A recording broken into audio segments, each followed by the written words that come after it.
Not only must the United States collapse its economy and its money, but in addition, Israel has to wage a big war,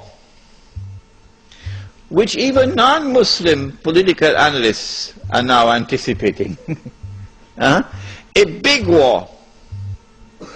Even Jews now within Israel, I'm getting emails, even Jews within Israel, Jewish academics who are up in opposition to the Sharon government, they are now understanding that there's something big about to happen. And they're warning the world about it. Of course, it's too late now. Israel has to wage this big war, which is already planned long ago.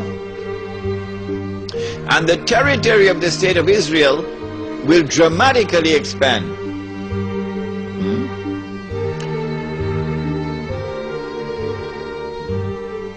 And the Palestinian problem will be solved because they'll be exported out. That is the massive human rights crime that the Israeli academics are now anticipating and warning the world about. But in addition, in order for Israel to become the ruling state in the world, not only must she take control of all of this territory, she must also control the oil. Now that's going to be a very, very important event in world affairs. If Israel takes control of this oil, Israel will have her hands on the throat of the world. Not so much Britain and the United States, because Britain has North Sea oil. The United States has a lot of oil, sufficient to meet its domestic consumption. And so who is going to have Israel at their throats? The answer, Europe, Japan, and the rest of the world dependent upon Middle East oil, but particularly Europe and Japan. Which is why at this moment you will notice a lot of strange noises coming out of Europe in hostility to the United States. Because the Europeans are beginning to open their eyes and now beginning to slowly understand what we knew all along. Yes. This is why the German minister made the statement concerning Mr. Bush and acting in a way like Hitler acted. It's not by accident. But Israel has a PhD in deception, because it's Dajjal at the back of this, the mastermind. And Israel would not want to wage a big war and appear to the world naked, clearly as an aggressor.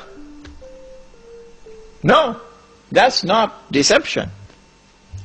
Israel has to wage her big war and make it appear as though she was only defending herself.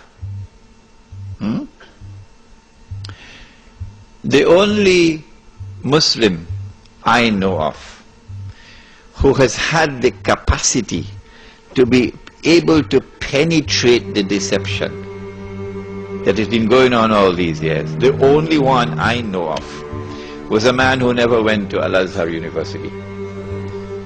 Now, he wasn't a sheikh. His name was Malcolm X. He's the only man I know of who had that eyes which to see and clearly recognize the strategy and the deception. Read Malcolm X. How is Israel going to launch this big war and yet get away from being perceived by the whole of humanity as the aggressor, blatant aggression? You have to come with a good strategy. The strategy is this. Ariel Sharon goes into Masjid al-Aqsa with 1,000 Israeli military with him, with their shoes on, with the full knowledge that this calculated act of extreme provocation must have a response, a fiery response. And as the flames of the new intifada emerge, you must keep it burning by committing upon the Palestinian people more and more atrocities that drive them into a greater and greater rage. This is planning, this is strategy, this is not happening by accident. As Israel unleashes this barbaric oppression upon the Palestinian people, you must have a television station which you plant amongst them, which will cover this, that your Egyptian television would not cover, and your Jordanian government would not allow on Jordanian television, so you create something called Al Jazeera. And the Arab masses believe Al Jazeera is their station. This is the only place in the world we can get authentic information, Al Jazeera. So Al Jazeera is now used to portray all the atrocities.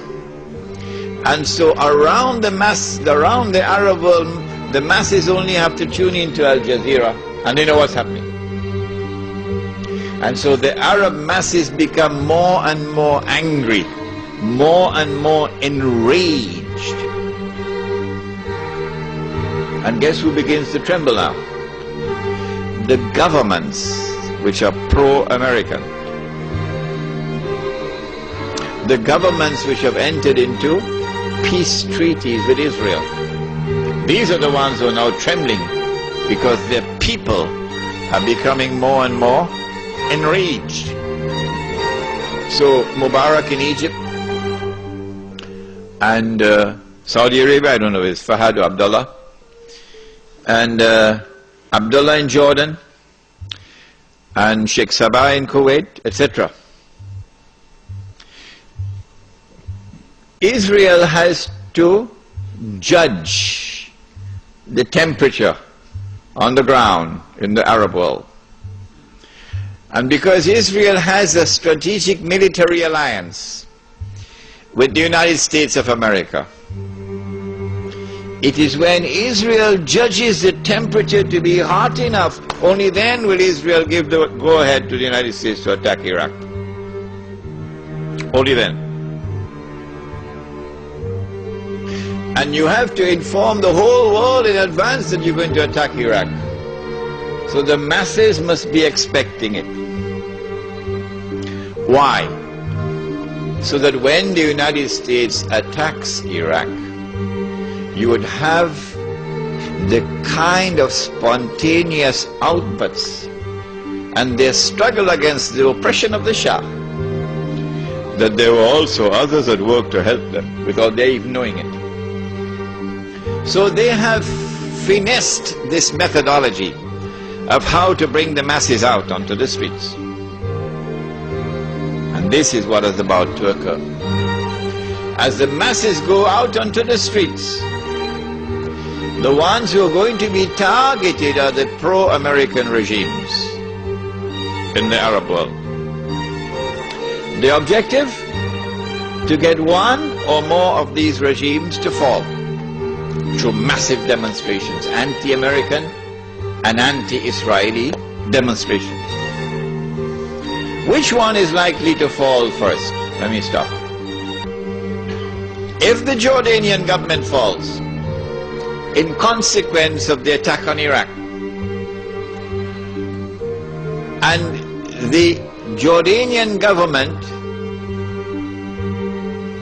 or shall I call it the Anglo-Jordanian government, is now replaced by an anti-American, anti-Israeli, and best of all, a government declaring itself to be Islamic. If that happens, and the Jews are going to be praying for that to happen, then you will see television really coming of age for the second time. The first time was September 11th. Television will now get to work around the world CNN leading the pack. And the media around the world will now be used to portray an impending scenario in which, like the domino effect,